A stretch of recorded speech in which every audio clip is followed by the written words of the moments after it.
Hello, and welcome to Call of Cthulhu.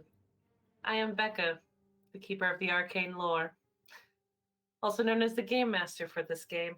Once again, with me are, well, you might know them as the Obsidian Souls, but they no longer go by such, and we'll figure out if they ever get a name or not. But these are the investigators of the horror on the Orient Express.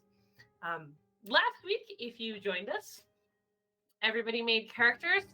If you haven't watched that episode, it will give you some insight into who these characters are, who these investigators are, and what they are doing here in the European continent. We start our game in January of 1923.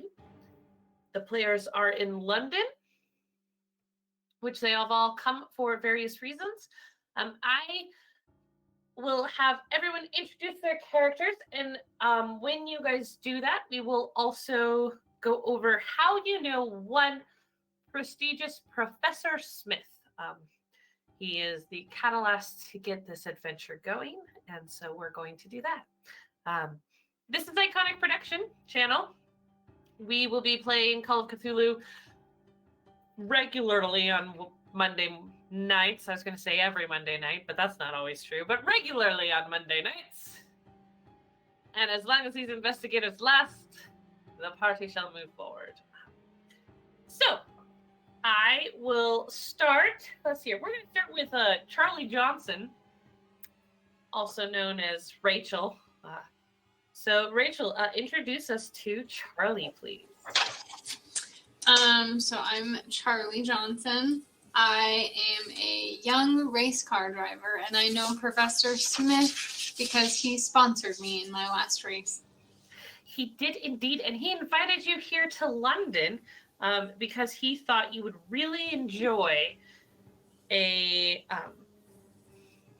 lecture. And at first you were a little unsure about this, but it sounded interesting, especially when he started talking about metaphysics and moving faster than you could possibly have ever imagined before.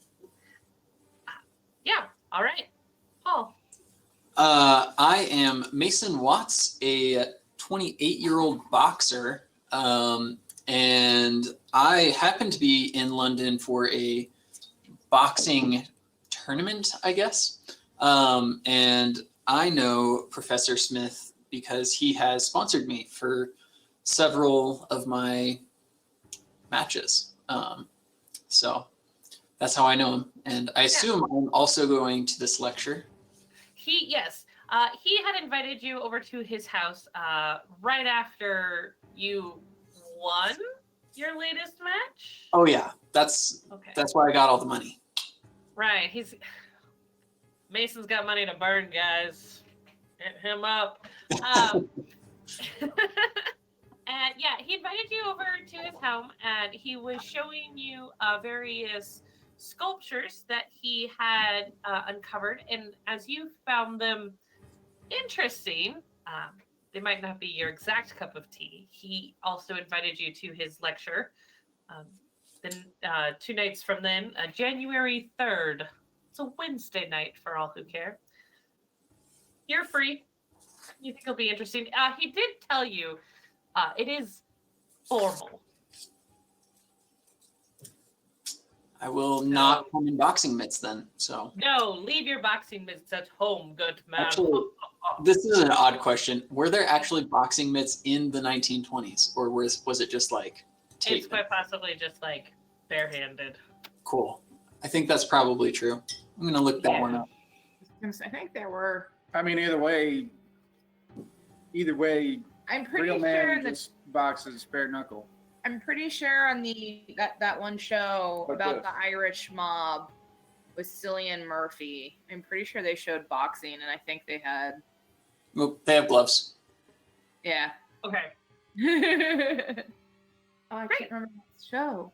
Peaky Sorry. Blinders. There We it can is. continue on past Mason Watts.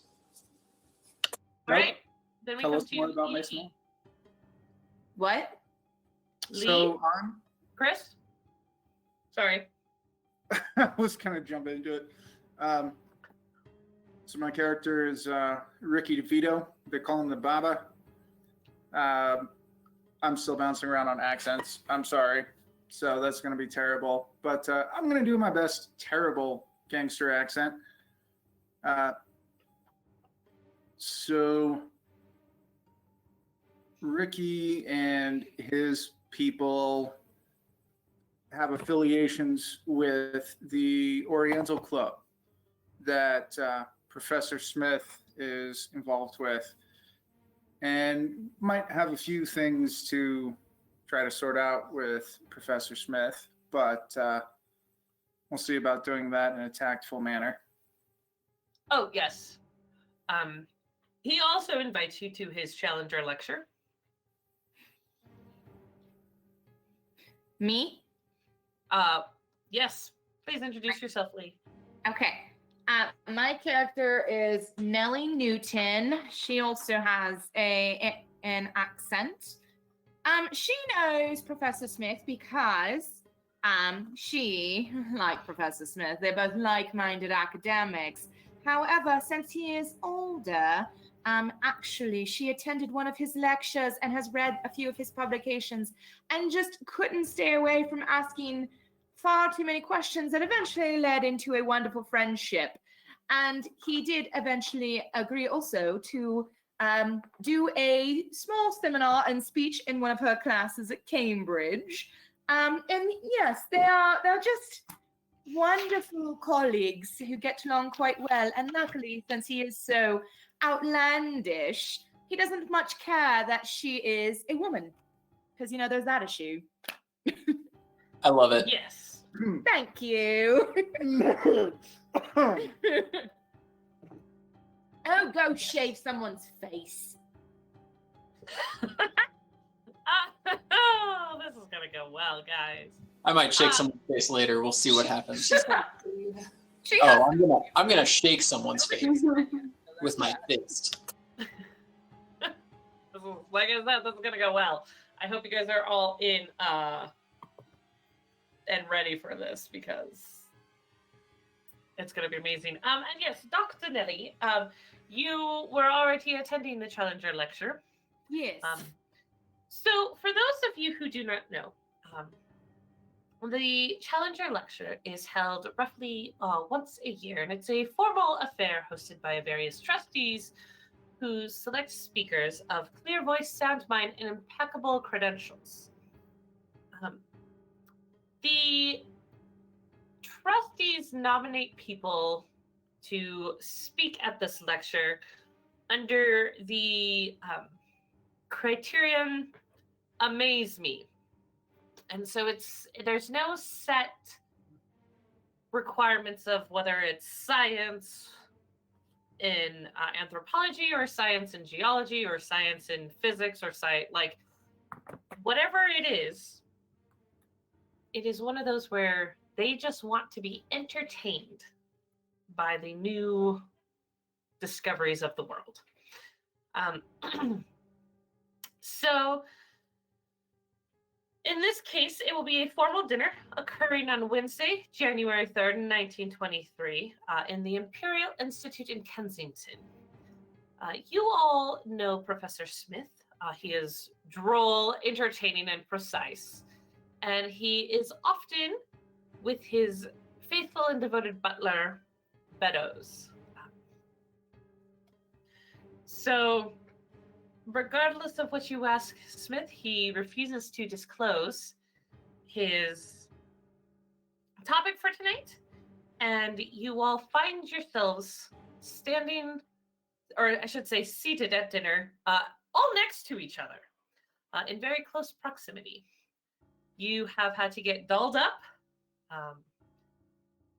because this is a formal affair, and you are looking at tuxedos, gowns, splendid dress uniforms, glittering jewels, gleaming sabers, and waxed mustaches.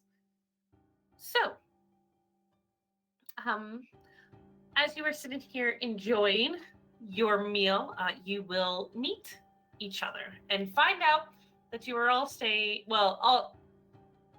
Dr. Nelly has her own place here, but the rest of you are staying at the same hotel here in England, because Dr. Smith has asked, or Professor Smith has asked you to kind of stay there as a favor to him. He knows the valet, the maitre d', and he just considers it one of the best hotels. So you have all found yourself same place at the same time, visiting this for the same man, and you are going to meet each other.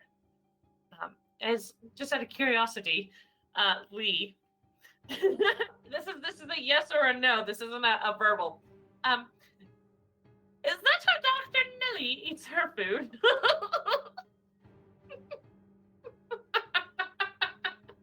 Or is she a lady? I feel like she's a lady.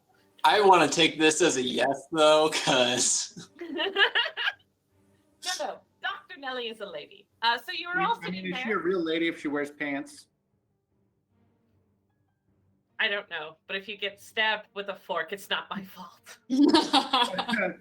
Ouch. 1920 what? I'm sorry. 3. She wears dresses and appropriate clothing for the time, unless she's trying to sneak into men's only events. Then she literally cross dresses. Yeah, no. Let's finish that. But y'all don't know that yet.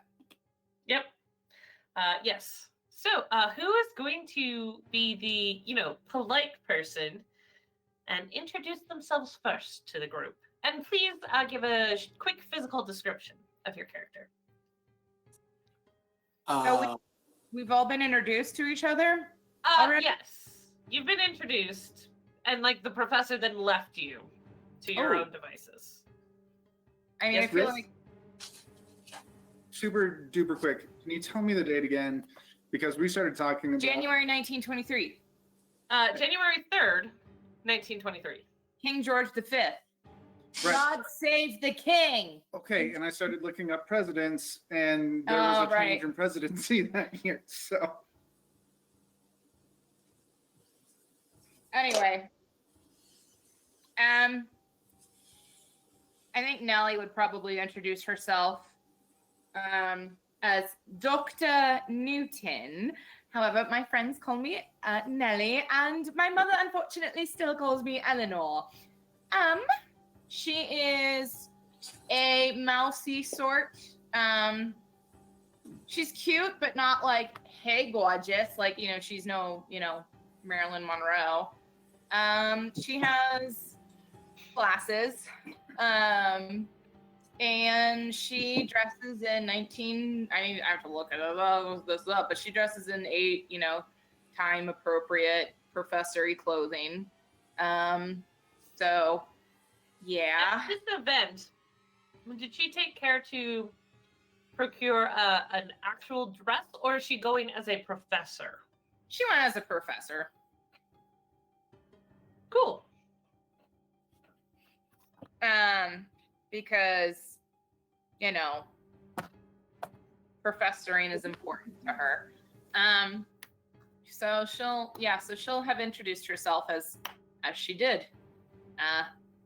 She is somewhat paranoid.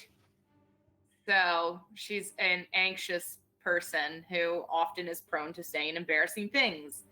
Okay. Like the whole, my mother still calls me Eleanor. Lee, can you make a spot hidden check for me? No, yeah, sure. Wait, what is this spot hidden roll? Like, what does that mean? It's like an Oh, investigation. It is one of your skills, spot hidden. It is on your investigator sheet. So Lee is going to roll a 100, a 100, and attempt to roll beneath that number. What, Lee, for examples, what is your number? Mochi is so good. It is, and I'm sorry, I keep asking questions. What's your number for spot hidden? 25. And what did you roll? 59. 59. Okay. Which is perfectly fine. What just happens is a hand lands on Nellie's shoulder, and a mustachioed professor, a few years Nellie's junior, and he leans over and he goes, "Oh, I am sorry, is Dr. Nelly interrupted your good meal? She does go on quite a bit, our good Nelly. She's just full of interesting facts and Yes, feminine charm. interesting. Oh, I'm Dr. Reginald. It's a pleasure to meet everyone. Rich. Pleasure to meet you. Yes, I'm- yes. I'm Mason Watts. Oh, the fighter. Oh, I don't know why you're hanging out with our Nelly here. And he kind of pats Lee's shoulder a bit harder. You notice he's treating her as a younger professor, but he's clear, like not clearly, but he is younger than she is. Okay. And I have a feeling the look on Nellie's face is growing darker and darker. Oh, the I've been longer- trying, but Hank keeps getting into my way. The longer he stands there. He goes, "Oh, it's a pleasure to meet you. I would love to pick your brain later, Mr. Watts. But I see some of the other tenure professors calling for me, so I must leave you now. Enjoy." And he walks off. So great. Oh boy. Quite the man. He is an outright pig, and I hate him. All right. Glad to hear it.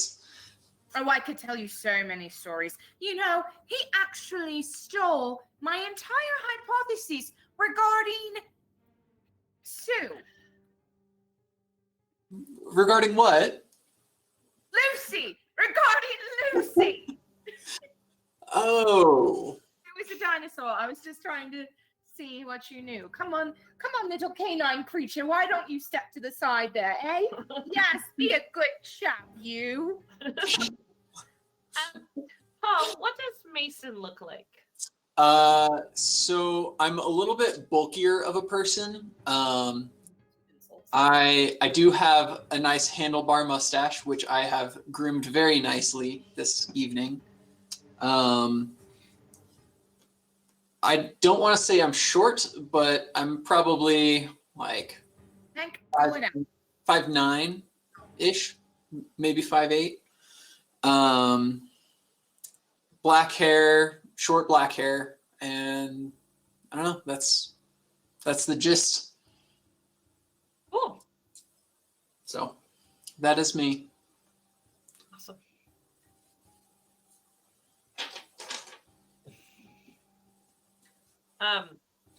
Mason, as you kind of sit back from that encounter with Reginald, you see a gentleman on the other side of this young girl. You're kind of unsure why she's here. Rachel, is Charlie dressed in a flapper gown? Is she in a gown? Is she... She somehow got her hands on a gown that doesn't quite fit her right. And she looks very uncomfortable because this is not exactly her scene. The man on the other side of you from where Mason is sitting is trying to tell you about why the steam engines will never take off, and it is foolish to get involved in anything mechanical. I'm going to object to that and tell him all of the reasons why it is going to be functional, and then shut up.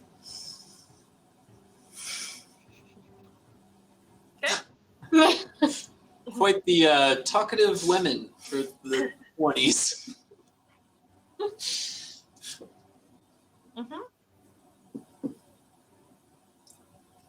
What about you, Mr. DeVito? So Ricky's wearing, he's got a nice suit on. He's got a nice fedora and smoking a cigar the whole time.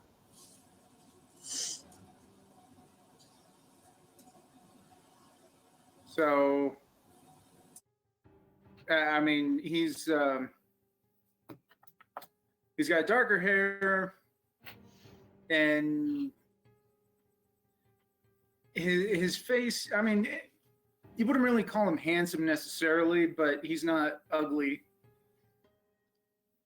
He's not really that remarkable overall, but he is definitely clean shaven, and as just a.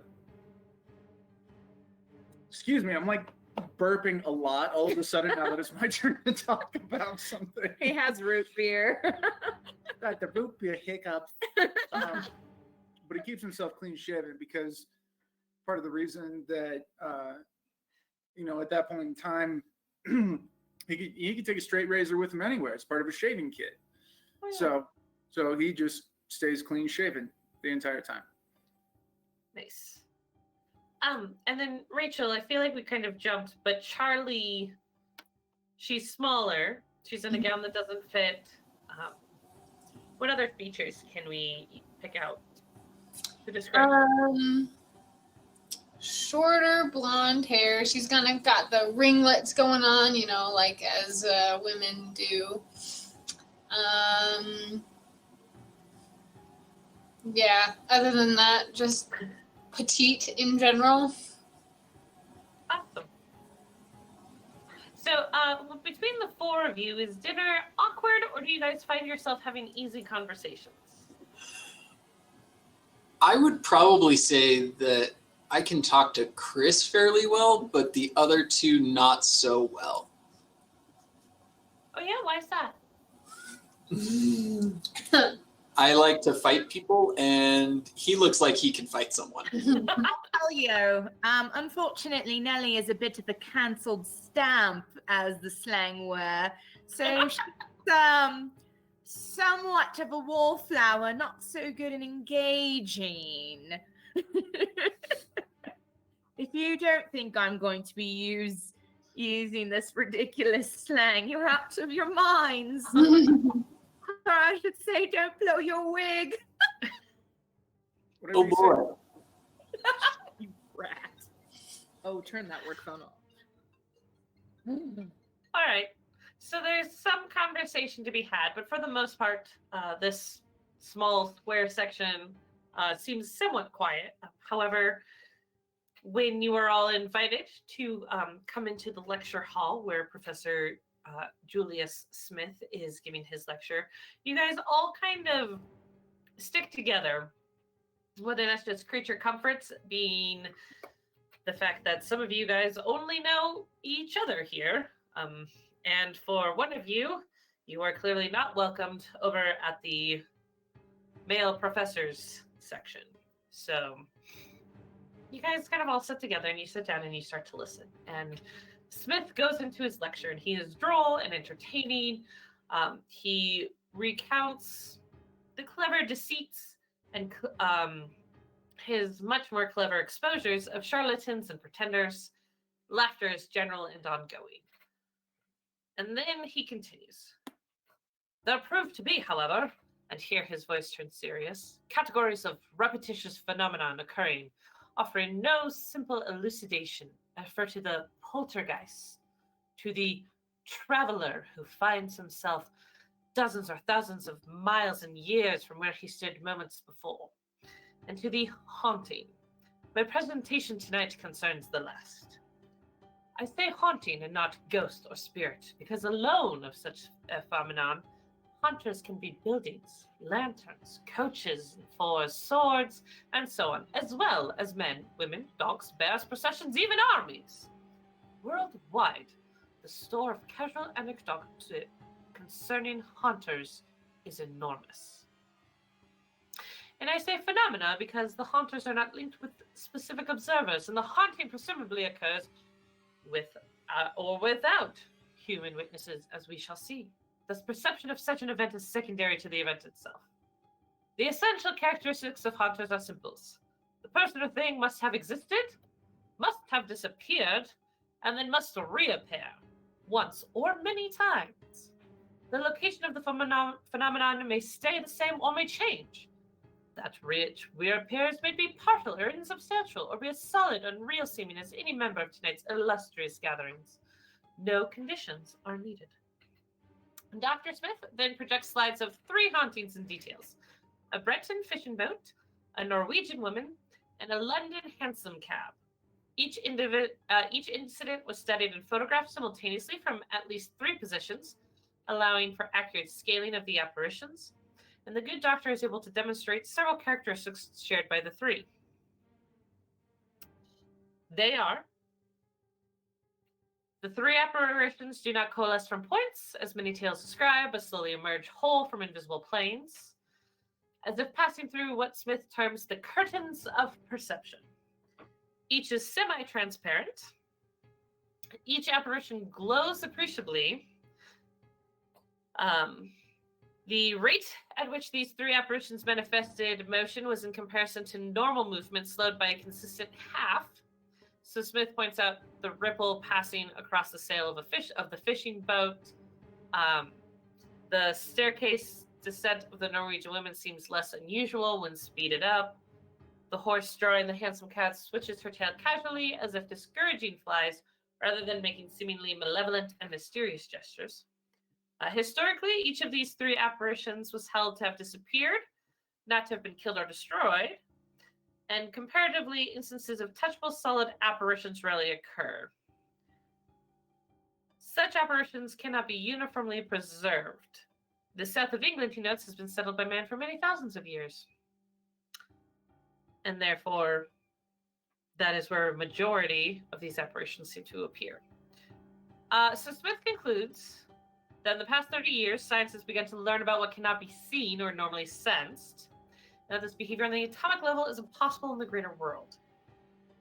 So, it is my belief that such hauntings represent clues concerning a natural universe much larger and much stranger than we imagine.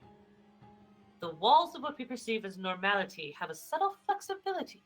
The spectral hauntings I have discussed represent attempts, perhaps random, perhaps purposeful, certainly unsuccessful, to return to this time and space by elements of it somehow removed.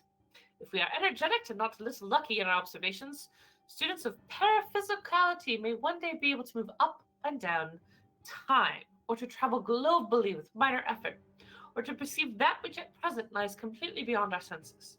What waits beyond? The supreme question which, for the present, each must answer for himself. And as the lecture kind of comes to a stop, Reginald, who somehow has ended up behind Dr. Nellie, kind of leaned forward and he says, the good doctor's trying to say magic is possible. If I knew that's what his speech was going to be about tonight, I don't think I would have come. Poppycock. So are you telling me that the leading founders of science, including Darwin himself, who was an avid cryptologist, is somehow on with some phonous baloney, dear Reginald? Well, figuring out how to scientifically document magic, especially concerning gates or a way to travel between time and space. That just sounds ridiculous. And he pats you condescendingly on the shoulder. Gets up and walks out.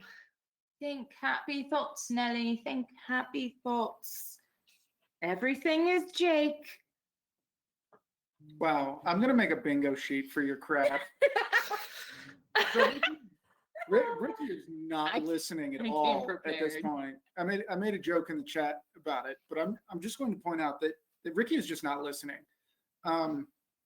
He's smoking his cigars, sipping on whatever, and just kind of schmoozing with some of the different people. Some of that panther piss. Wow, Okay. yeah, that's another one. He just really isn't. Ricky doesn't think that it's all that relevant to anything. And that's, that's Yeah. what it is. It's probably not a good thing for him. He's not going to be as knowledgeable about it, but yeah. Can you make a spot hidden roll, please, Chris? Yeah, sure.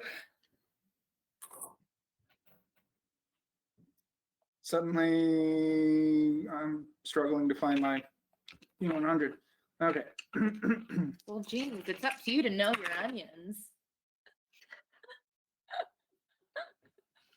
I'm gonna take your phone and throw it across the room. I'll She's stop. got one page pulled up. All this thing. I succeeded. Okay. My score is a 45 total, and I rolled 12. So actually, that is it's not the hard one, It's but not extreme. So it's a hard success. It's not Oh, an yeah. extreme success. it's a hard, but not an extreme. Yeah. Awesome. Well, cool. So you, well, not really caring much about this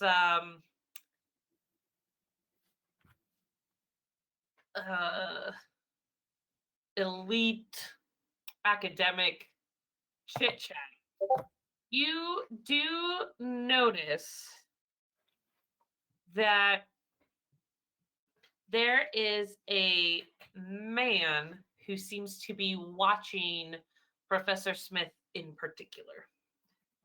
He has darker skin. He is also mustached in his late 30s. And you would peg him as someone from the continent, not from London proper. And so German. possibly. That's racist, sweetheart. But yeah, he seems to be glaring almost at the professor as he is watching him. Paul and Rachel, you did not miss much. Would you guys please make a spot hidden roll? Sure thing. Is that what they? I rolled a 1, which definitely was within my number. Yes. Dang. That's an extreme success.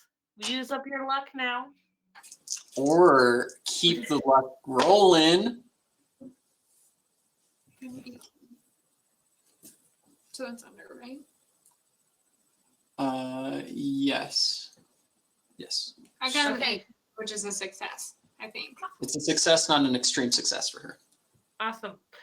So as the lecture comes to a close, and several of the various professors and other lecturers are congratulating Professor Smith on his discoveries, you three who were successful in your spot hidden rolls and maybe not paying as much attention to the professor as others, say Dr. Nelly, you also notice that there is a man who is watching Professor Smith rather intently.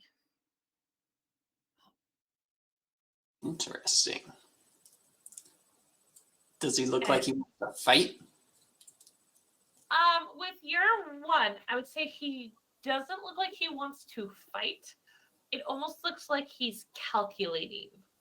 Whether that's, how big of a bag to get to stuff Professor Smith in or where to stab him. That's a little unsure. But as you watch and perhaps take a step or two towards him, the man sees you, gives you a nod, almost of an apology, and then turns and disappears into the crowd. So he doesn't want to be seen? Probably. Can I just get a good look at him since I got Yes. 18? Yes. You definitely have gotten a good look at him. You, feel like you would be able to recognize him. If you saw another picture of him or the police called you in for a lineup. Yes.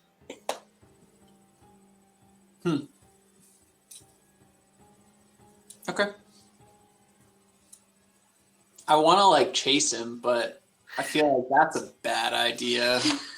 So I'm not going to do that. Go for it, Paul, and then roll up a new character for me. Exactly.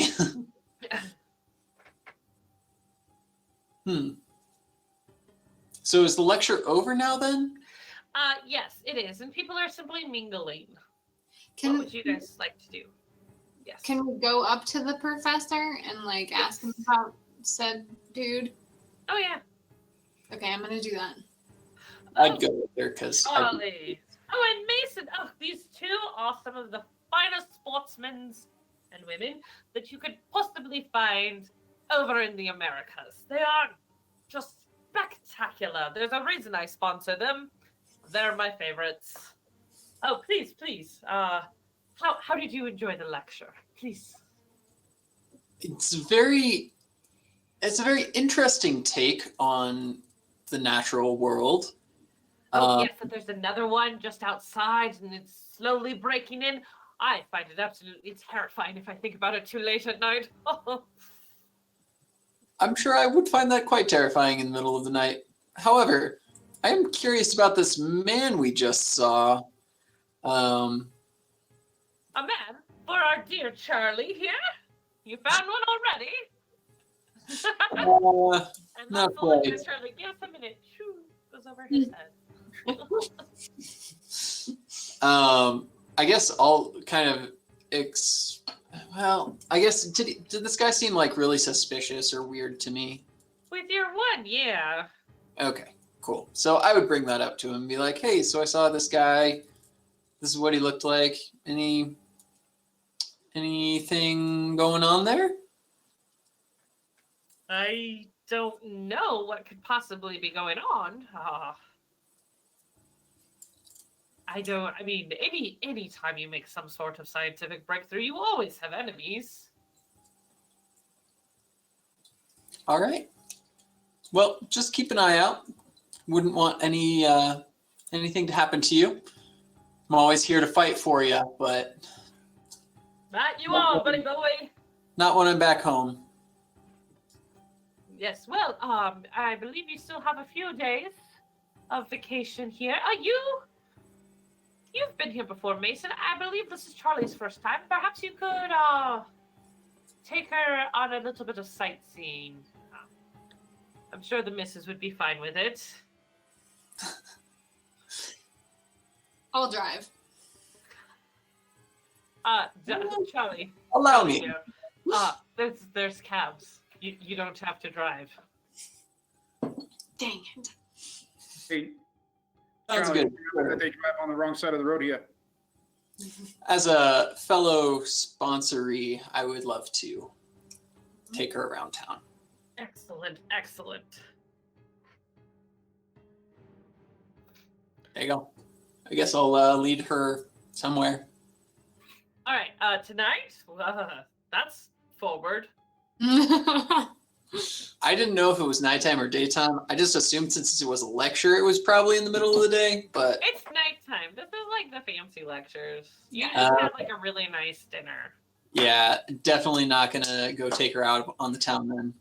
Wouldn't want the lady to get nervous. No. The missus should never find out about this. Hanky. Hey, at this point, Ricky would hand Professor Smith a couple of cigars. Ah, Some of your favorite tobacco. Gaspas. Oh my! I'm gonna. Take that article away from me because I have them all memorized already. I'm too Mm. strong. no. Sorry. No, I don't. Ricky doesn't pull a gun out. Anyways, hand him a couple of cigars, saying, "Yeah, here's some of your favorite cigars, Professor." But Nice. Thanks. Charlie, if you need to go see some of the sights, I'd be happy to take you. Oh, that would be just marvelous. I mean, three of my favorite people and Dr. Nellie. Please tell me you would join them. After all, you can only see a place if you have someone who is native from there. Am I right? Well, I don't think you have any lectures or anything coming up in the next few days. I'm Well, sure well, you no, help them out. but Oh, please join Ricky and I. Or I guess I would say Mr. DeVito at this point because it's a formal event.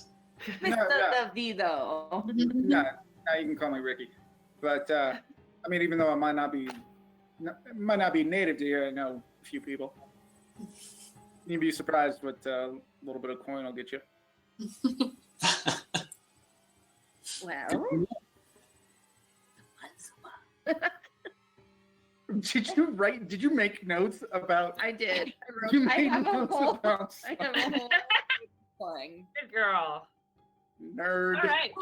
I'm just kidding. So Thursday and Friday, you guys can explore London. Is there anything in particular that you guys wish to do? Well, I would absolutely love to show them around the British Museum. Ooh, that's a Yeah. good one.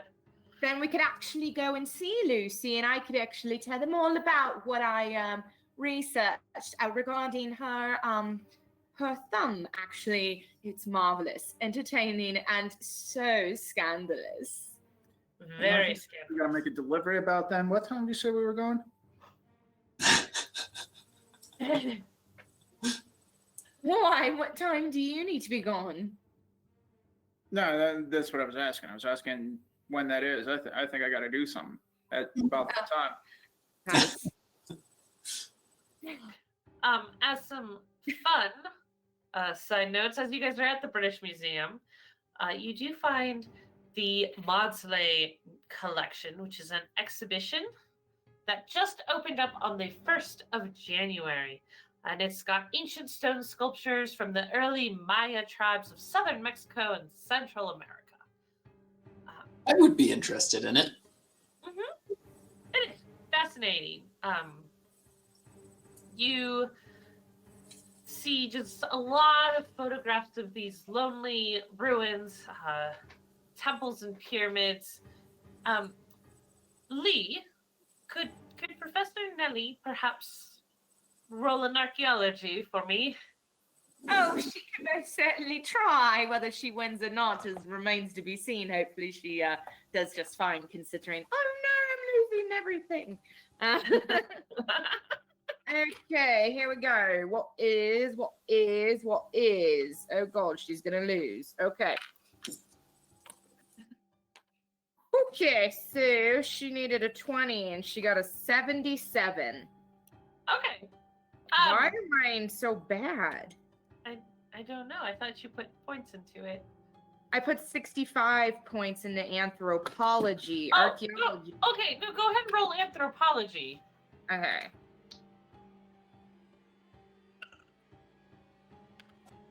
Oh my God. You Well, just rolled a 100. oh, so the 0, 0, and 0 If you- isn't a It's a 0? 100. Multiple. Yeah. It's not But, 0. wait, double checking. If it's a 0, 0, and then a single number, it's just that single number. Yes. Yes. Roll So- triple odds. Wow. Yeah, But that's there's no 0. It's 1 to 100. It's not 0 to 100. So in other words, I really failed. So as you're staring at this, you are puzzling through whether or not these sculptures and these rites were perhaps a fertility rite of the great Mayan culture. And Charlie points to a small plaque on the wall and says, Charlie, you read that it's bloodletting and human sacrifice. It's not fertility. I don't know how you would tell Dr. Nelly that, but Did who read that? Charlie? Charlie. I would probably just say it. Hey, right here it says sacrifice. And kind of look at her and look back at it and then just kind of shrug and walk away.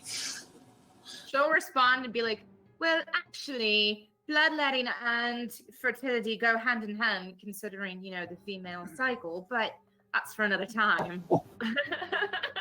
And as soon as she says something like that, I'm gonna look away and start reading things and start ignoring. And start being super uncomfortable. Smart. This is bad. I want to re-roll everything. You are smart. Hey, Doc, I'm not really sure what might be going on with your situation, but I'm pretty sure that's not a normal thing. Maybe you should go see a doc. I'm not talking about myself.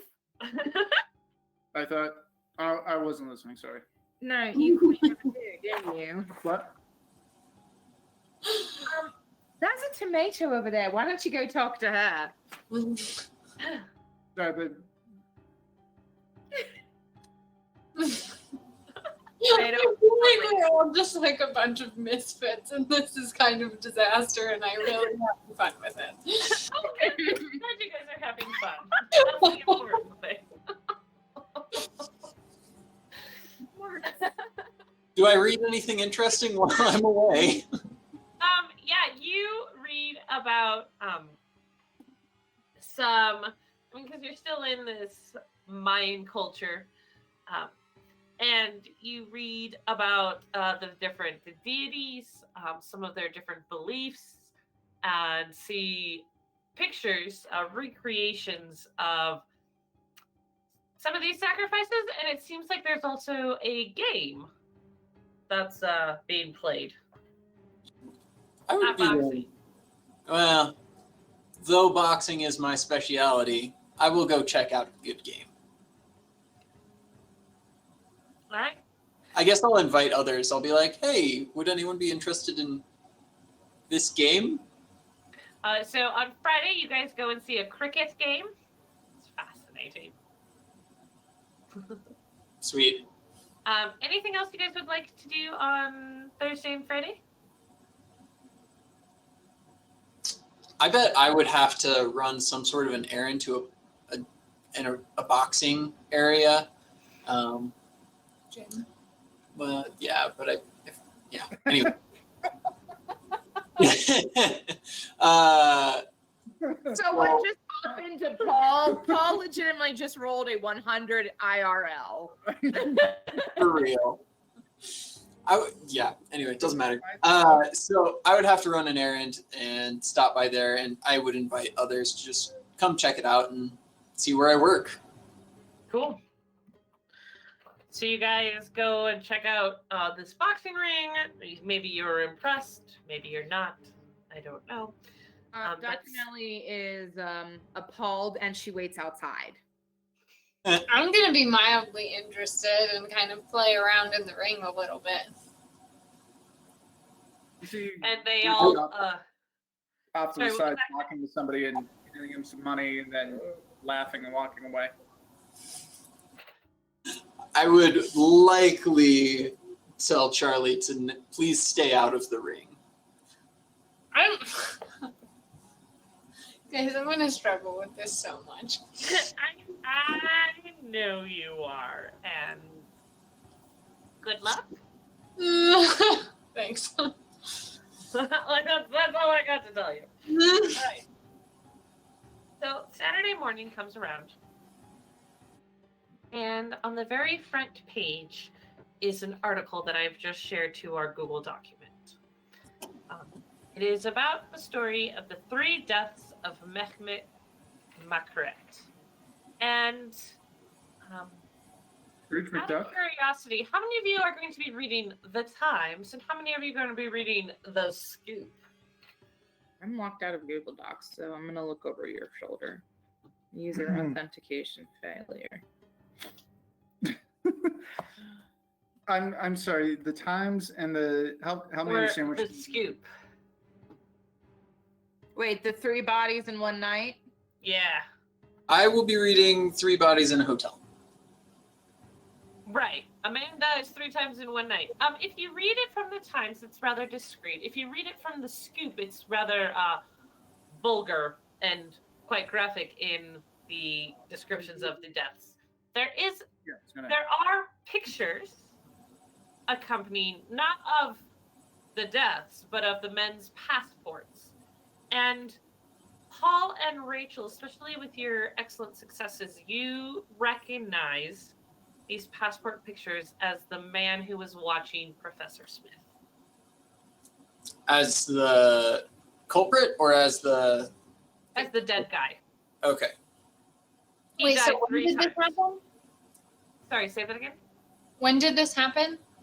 Friday night. Okay. You guys are being handed or you guys are reading about this on Saturday morning. And I would like everyone to once again roll a spot hidden.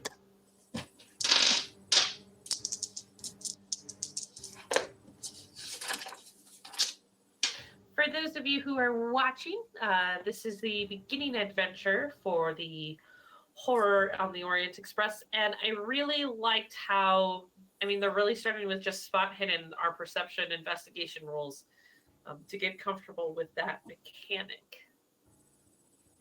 There's no sanity loss here. Yeah. I was not yet. I was not successful. Okay. That's I fine. succeeded. I was definitely reading from the scoop. Oh yeah, you were. Mason, you are flipping through the paper and you find a second article. Okay. Professor's home burns. Oh. Is it our dearest friend's home? Yes. So, for our viewers, man dies 3 times in one night is an article about how each man carries the same identity. 3 slain men were discovered last night in a London hotel, each bearing positive identification as Mr. Mehmet Makriat of Islington. Each had been stabbed through the heart, and maids discovered the remains. So all the papers identify these 3 men as one single man, and the victims bear superficial resemblances, and each had passed as Mr. Makriat since independently arriving in London 3 days ago. Inspector Fleming of Scotland Yard is at a loss to describe the meaning of the bizarre mystery, but is eager to converse with any other Mehmet Makriats still living. So that's the gist of the first article. The second article, the one that Mason found, is Professor Home Burns. Professor Julius Arthur Smith, a figure well known in academia, was sought today following the burning of his St. John Woods home under mysterious circumstances. Whew. Missing also is Dr. Smith's manservant, one James Beddoes. Witnesses saw a man resembling Beddoes run from the house just before the fire broke out.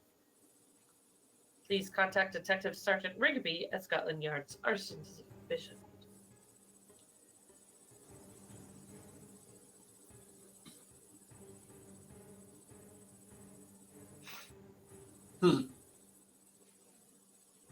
I guess I'll point it out to everyone else, knowing that we all know the professor. And I assume I would ask if anyone would like to try and visit him to maybe console him. But it says he's missing. Oh, I missed that part. We should still try to visit him, aka find him. I like that idea. Okay, how are you guys going to attempt to locate him?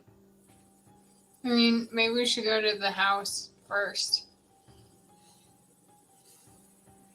Okay. That's a good place to start. Yep. That burned down house. I would also say after that, would we know of any other places? Since we've had dealings with him in the past, maybe there's another house of his, or... You don't know of another house, but you do know he likes to go to the Oriental Club. Okay. Well, let's check out the house and then maybe the club after that. All right. So you guys catch a cab to the house. It is not burned to the ground, but it is definitely burned out. The house is standing, it seems to be on stilts. The main beams and floors are burned, if still standing, and it seems as if the fire department has just recently put out the fire.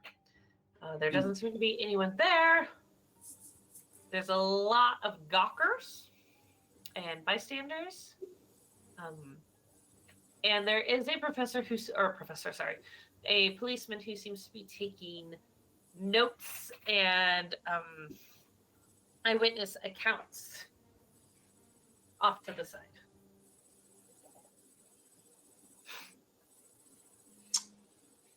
If he's off to the side, I'll go up to him and ask him what he's found out. All right. And your name? My name is Mason Watts. Mason Watson, what did you see? I didn't. I'm asking you for information. Why would I give you any information? You with the police? No? You with Scotland Yard? No? Why would I give you any information? Move along. Okay. I'm gonna go up to the house and see if I can find anything that. Whoa, ma'am. Ma'am, I'm gonna have to ask you to back up. Could I do it sneakily? Sure. Give me a sneaks check. A sneaky sneak check. Sneaky sneak. Stealth. That would be stealth. Sneaky sneak. All right, it is officially renamed. I did not succeed. Okay, so, yep, a policeman comes up to you and goes, I'm sorry, ma'am. I'm going to have to ask you to step back. Don't ask what accent I'm suddenly using, because it's definitely not English. Yeah, that's, I wasn't expecting a countryman out here. Just move along. Move along now, partner. Move on along. Oh, dear. Okay. Southern England. Thank you, chat.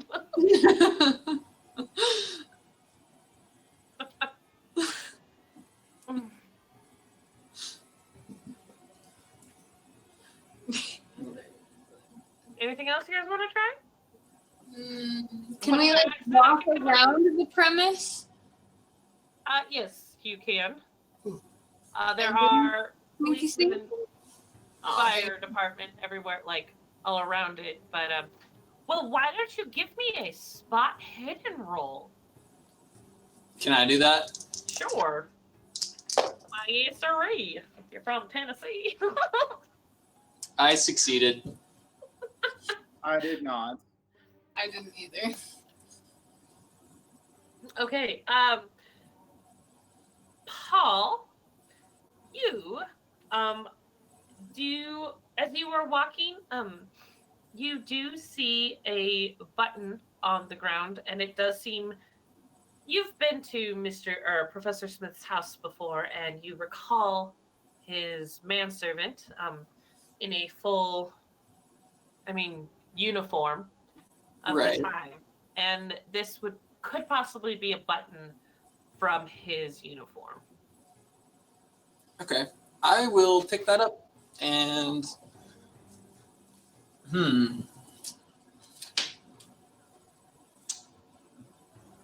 I don't know. I think my character would I would look at it pretty intensely first, since I got such harsh rejection from the officer earlier. Is there he anything... hurt your feelings? Oh no, I just don't want to give up any information if he's just going to be rude to me. Oh, okay. I don't take abrasiveness very nicely. I'm more likely to swing before. Anyway. Cool. So you guys are going to end up in jail before you get anywhere. That's cool. Probably. Is there anything special about the button, or is it just a button that was likely off of this man's uniform? It seems to just be a button that came off of this man's uniform. All right. I will.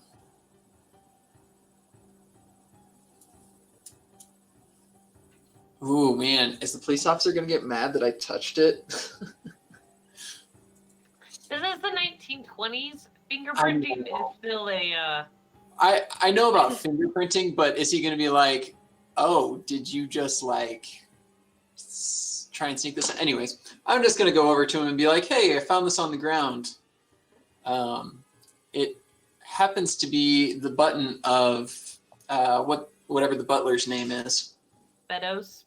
Beddoes. Oh. Where did you find it? I'll go ahead and take him over to where I found it and ask him again if there's anything else that he could maybe let me know. Oh no! Thank you for all of your help. You have been most helpful. Go see Scotland Yard for your reward. Okay. What? Go see. Is there a reward for information? No, we don't like to advertise that. Okay, understood. But if you come up with anything else, please let us know. We don't know where Professor Smith is. We don't know where his manservant is, and we don't know what is going on. But we hope the professor's all right. He's an upstanding citizen in this area. Yes, I attended his lecture a couple nights ago. Yes. I guess I'll go back to the group that I was with and let them know that I found a button of Brutus. Beddoes. I'm so bad at names. Beddoes. I'm still writing things down. Beddoes the butler. Writing it down now. Butler.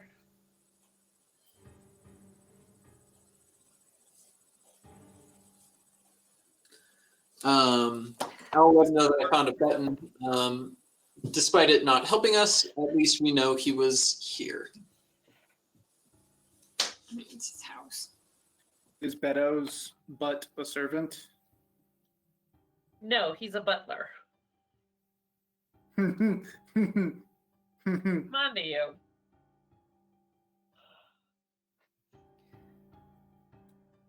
Well, I'm entirely lost.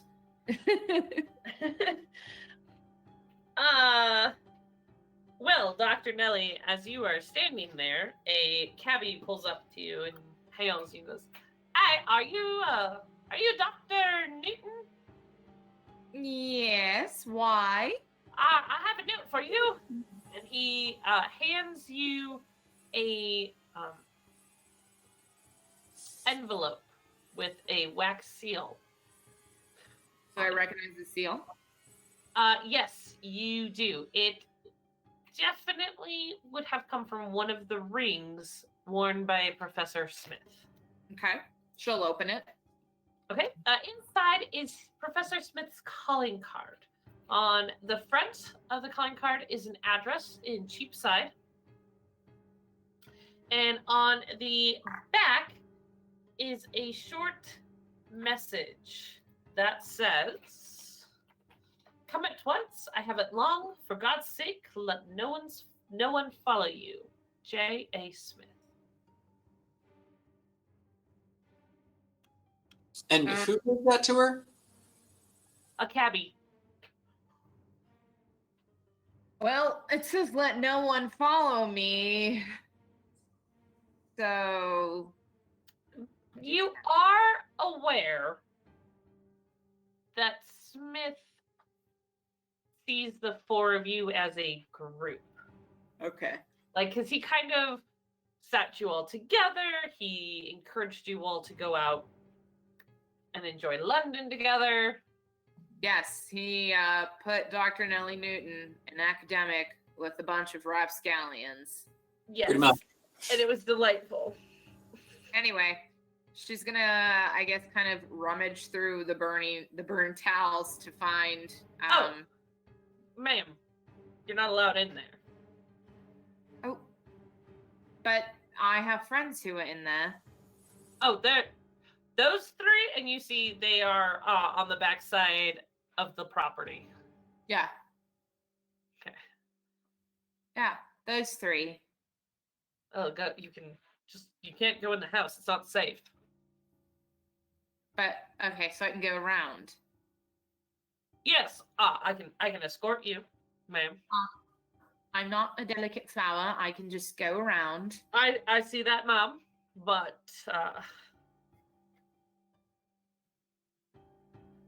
I would be remiss to not be at your side. Okay, I guess we're walking now around the house. He Well, offers his arm gallantly. Oh, charmed. I'm Detective Rigby, Scotland Yard. Detective Rigby of Scotland Yard. I'm Dr. Nellie Newton. Oh, a doctor. Medical? I mean, you're like a fancy nurse then, right? No, I'm a scholar of academia and anthropology. Sure, right. All that smart stuff. Rigby. Eleanor Rigby. Did Did you do that because her first name's Eleanor? No, that's one of the detectives. Oh. From the articles that I read. It's fine. You guys don't pay attention to me. I pay attention most of the time. I beg to I differ. just forget names, you know. I beg to differ because that's why we were muted at the time, but I made a joke about, He started singing Eleanor Rigby, and here I was being so conceited. I was like, yes, Nellie's full name, Eleanor. no, I was saying it because Detective Rigby. Yes. Okay, so she's being escorted around with Detective Rigby, and Yes. she's a fancy doctor. I was paying attention, Miss Becca. I was paying attention. Maybe you're calm down. All right. Shall we adjourn to another location? Well, I'm being escorted by Detective Eleanor Rigby over here. I figure it That's doesn't not take Eleanor, 10 but minutes he to does cross drop the Dr. border. Nelly off at your group together. You're all together. Oh, we're all together. Yay, good. Hello. People who I, for some reason, have been assigned to. I have a thing, and she'll just kind of put it within the middle of all of these people, and whoever grabs it first wins. I'm gonna grab it really quick. Yeah, I'm definitely going to take it out of her hands. Nuh-uh. You turd. Card. Can we roll for it? Go for it. Do it. But Yeah. Lowest roll wins. Nope. Just make a dex roll.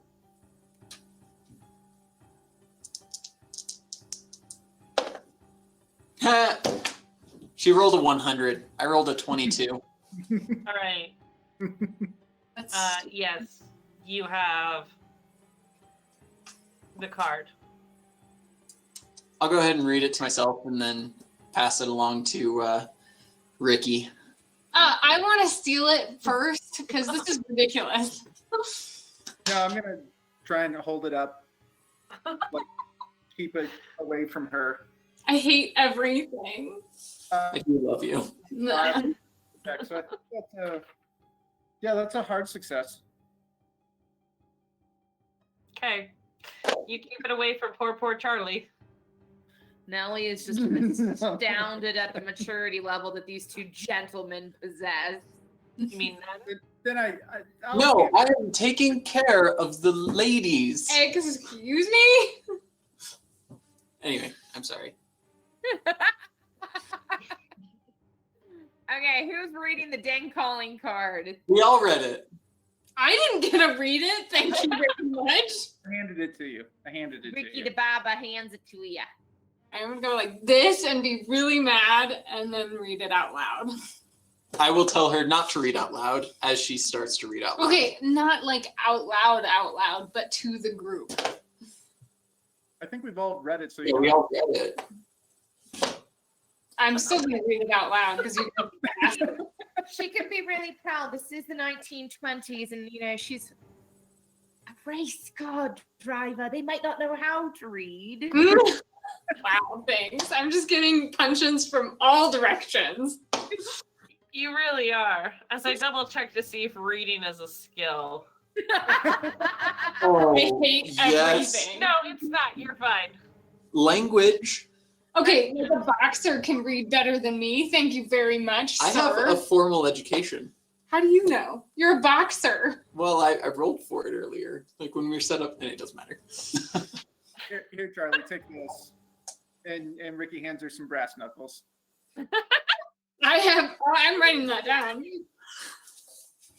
You have now lost your brass knuckles, just so you know. Knuckles. I'm sure he I- has another I had one more for the than other one. hand. I know a guy. You know a guy. Nice. All right. And I have those at all times, just so you're all aware.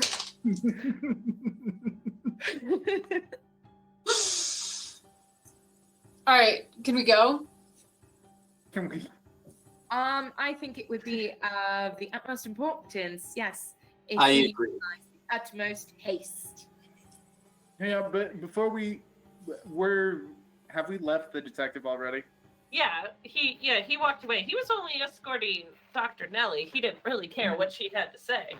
Yeah, okay, that's fine. I was gonna make a crack about Father Mackenzie, but we'll move on. Some time has passed. Okay. All right, so let's not dilly-dally. Come on. And away we go. So you guys get in the cab. How are we traveling to this place? Well, are you walking or are you taking a cab? Yeah, Looks like we're taking a cab. Figure. All right. I will keep an eye out. See if anyone happens to be following us. Okay. Spot hidden. Ah, Sucker. just outside my range. Nobody seems to be following you guys. Oh, she was checking too. Cool. Can I roll too? Oh yeah, that was not successful. Yeah, no one no. seems to be following you guys. Let's see how badly I fail. Oh, that's super failed. That wasn't a super fail. I super failed, so don't feel bad. All right. Yeah. So the address in Cheapside proves to be a bed sitting room in a grimy building on an undistinguished street.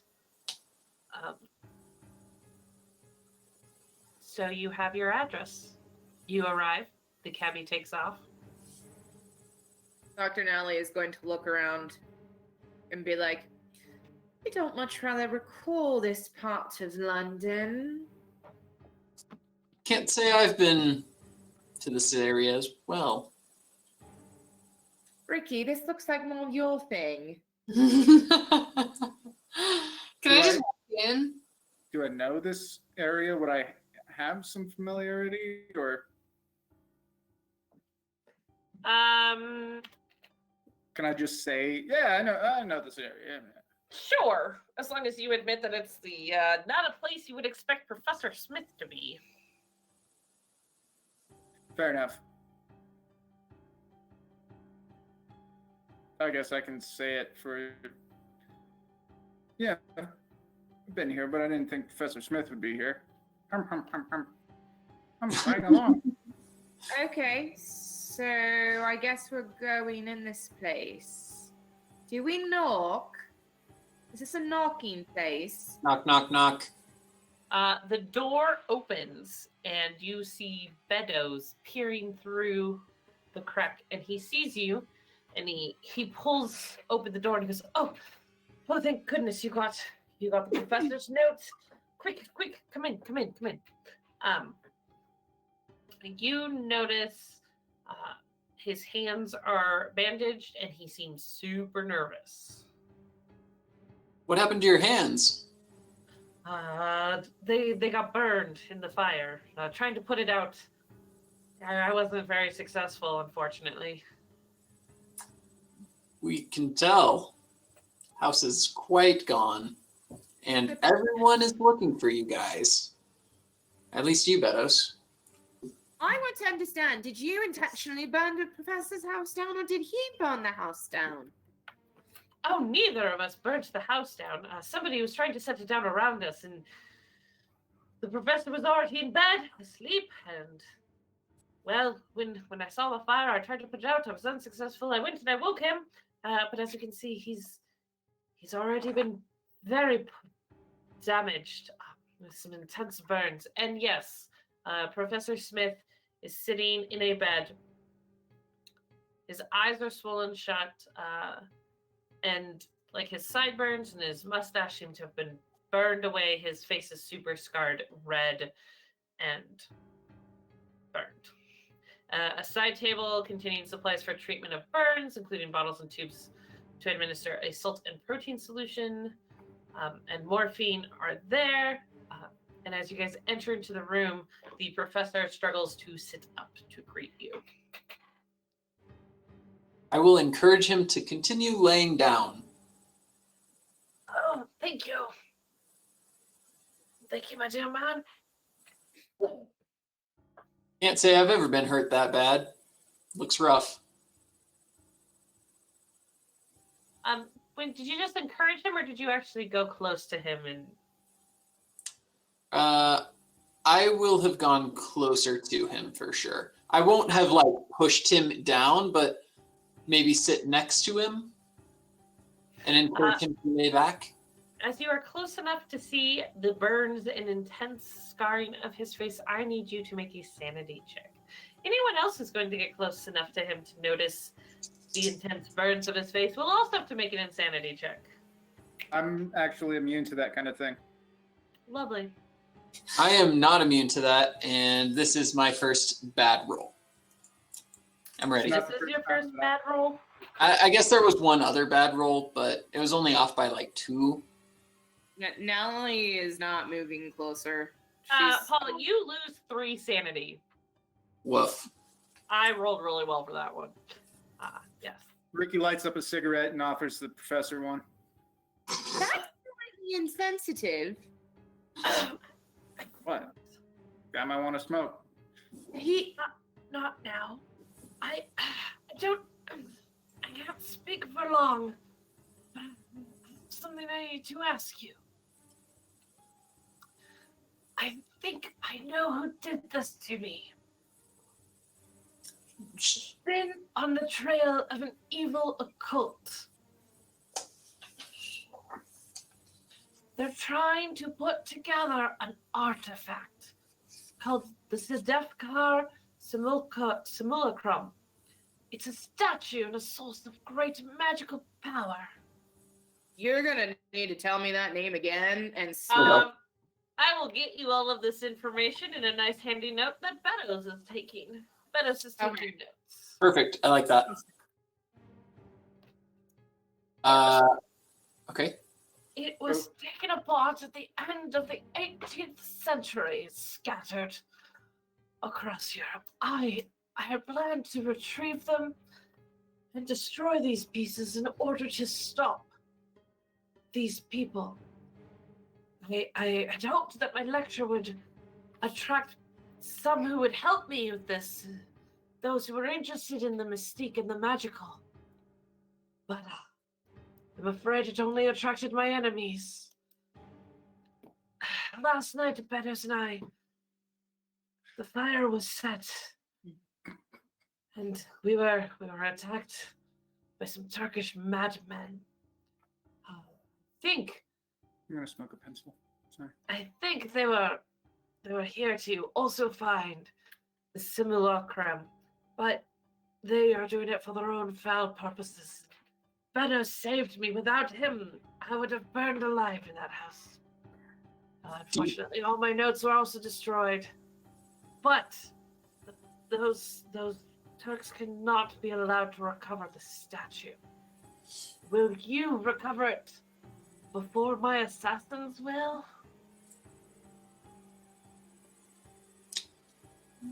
Sure.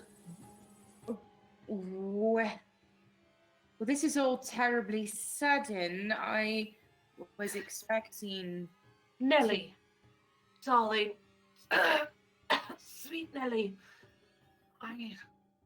They need your expertise. Without you, they're Yankees.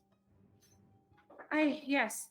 I was wondering this entire time how you, of all people, of your well-connected network, amassed a group of 3 Americans. I didn't intend for you to be the ones to look for it, but unfortunately my time is short and no one else is in London or nearby.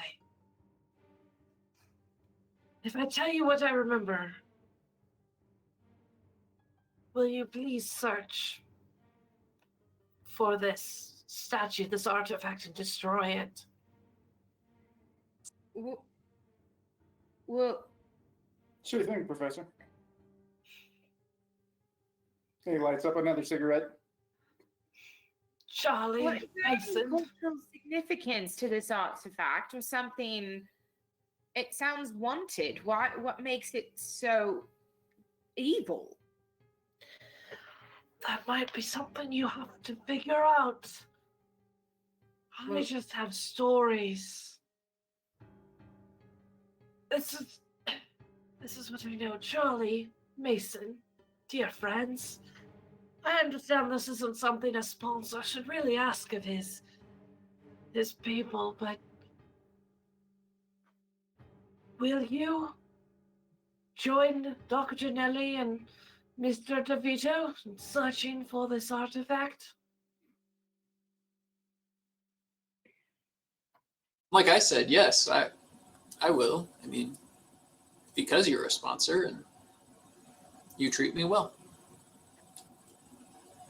Can we get you to a hospital or? No, they're watching the hospitals. I enter one, I'm afraid I'm a goner. While I still have a voice, let me tell you what I remember. The statue was dismembered in Paris. Some part of it is probably still there. You're going to be looking for Comte Fenelique, who lost it just prior to the French Revolution. Then, Napoleon's soldiers carried a piece to Venice. It was said to bring luck to the men. Another fragment made its way to Trieste at the same time. You should look up Johann Winkelmann at the museum there. Where? Trieste, Trieste. Again? Some of this is going to be in notes I'm about to drop into your box. Gracias. Finger snap with that. Because I care. There you go. There's Beto's notes. There may be a piece in the kingdom of the Serbs, Croats, and Slovenes, sought at the National Museum of Belgrade. Find the curator, Dr. Milovan Todorovic. One part was lost near Sofia during the Bulgarian War in 1875. It's probably buried there. And the final piece was in circulation in Paris, just after the Great War. Was sold to someone from Milan. Find the statue pieces, destroy them, and the only sure way is you need to take it back to Constantinople. Find the shunned mosque. A ritual will destroy it utterly. You are going to need to find the Serefakar scrolls. My friends, I know this is a large task. And his voice is nearly gone at this time.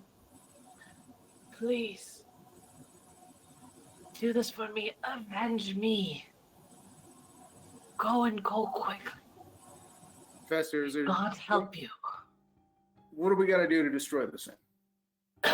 Find this He said find the pieces and destroy them in Constantinople using a ritual?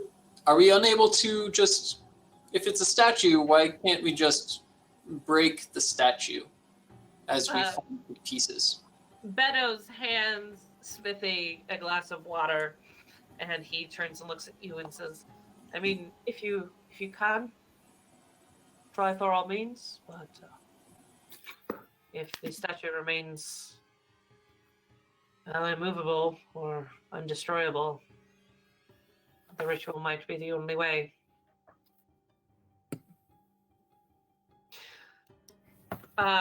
Beddoes turns and looks at you all and says, so, will you do this? Well, I'm still trying to figure out what makes this statue so evil and why it's not something that we should be using for discovery. Unfortunately, I don't know him. I don't know that. You would have to investigate the scrolls and the history of the statue. And he reaches underneath the bed and pulls out a valise case. And he kind of opens it and shows you guys. It has 200 new Bank of England £5 notes, £1,000 sterling. And he goes, the professor wished to fund this expedition and needs no accounting for the expenses. He himself had planned to travel via the Simplon Orient Express. The Orient Express services offers the finest, fastest, and most reliable rail transport on the continent. I'll grab it. No, I'm definitely going to reach out for that one. And how much is it? Did you say $100 or 100,000? 1,000. Okay. 200 $5 notes. Gotcha. Or No, £5 notes. I apologize. That because I think I know how to handle money better than you do. Who has accounting? Who's got the highest credit rating? I have accounting too. What's your number, Rachel? 30. I got 5. I got a 35 in accounting. No, what? We roll for it. I'm You a know, money- It's I'm a fine. money- Yeah, Dr. Nelly doesn't care about the money. She's right now thinking about, she's like, I could write a book. I could make Tenya. I would be Yeah, you thinking about this statue and all of its implications and how you could use it for your research. Well, I mean, that's what she's doing. She just at first was like, why are we not researching it? Why am I being tasked to destroy it? But now she's starting to be like, well, I could write a book Okay. and find out why it needs to be destroyed. So Watts, you gonna let me take the briefcase? Or do we need to make this a thing? Wait. feel- me? No, you. Oh, I said it's all yours. Oh, okay. I wasn't sure. I was about to be like, I feel like Nelly needs to subject herself to an insanity check of her own, watching people start randomly fighting over money. Right? It's not fighting. It's more like the way I picture it, and follow me if you will, Paul. It's like we both reach out to grab it, and it's just like a real stern look of like, Well, we're yeah, gonna it's take it's this it's or the we're gonna it's make this a the thing. machismo thing. It's nurse. Looking back and forth, giving like a stare. Oh, the bimbo. Damn it. I was hoping you wouldn't remember. Bimbo means macho man in 1920 slang. According to our Fun research, fact. according to our research on the internet, and on one specific page, it says that bimbo means a very macho, machismo kind of gentleman. Interesting. So I can call you a bimbo? No. Just don't call her boobs, because apparently that refers to mammary glands. Yeah, our boob.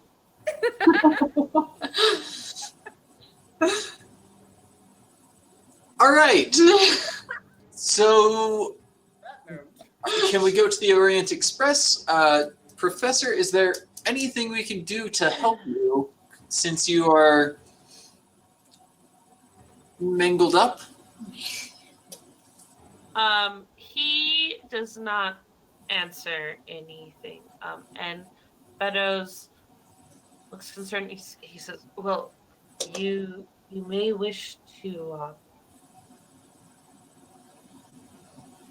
maybe do a little bit of research in the London Museum, but otherwise the Orient Express. It starts in Paris, where you will hopefully find the first piece. So that would be your first one, your first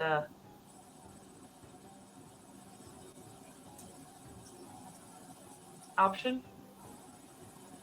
So Do some research. go to the library for some research. Yes, probably the British Museum Library. I guess I'll lean over to Dr. Nelly and say, this seems to be something up your alley. I would love to follow your lead. Oh, well, yeah, in that case, we should take our leave if that is okay with the good professor, and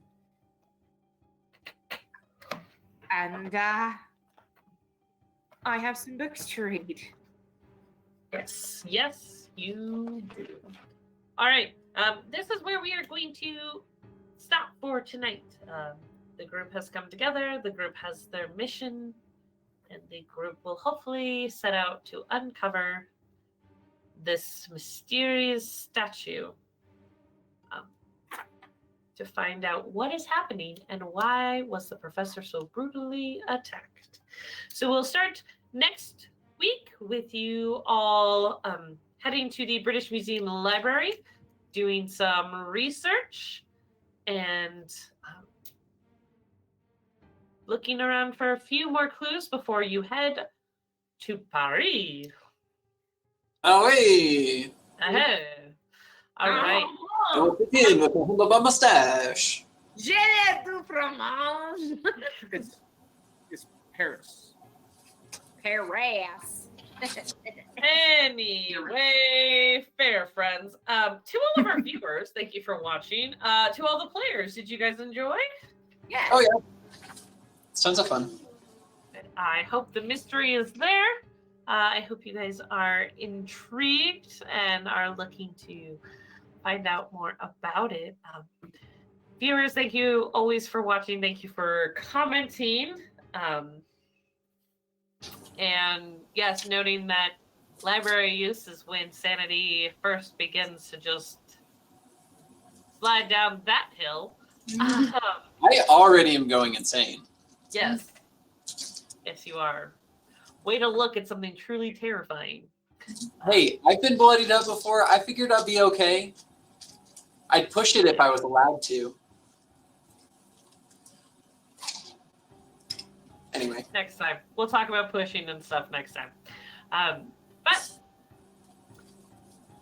thank you for watching. Join us again next Monday. This is the the train investigators. We're going to have to figure out a name for us. But yes, all of our wonderful players and investigators, thank you so much for playing tonight. I am your keeper, and I hope everyone has a lovely evening and a wonderful week. Tune in to Iconic Production on Friday for our 5th edition D&D game. It Gets Worse, Adventures in Gubbercan. On the Ulysses International channel, we have Torg on Tuesdays and Fading Suns on Thursdays. We look forward to seeing you all. And have a lovely week, a lovely evening, and thank you.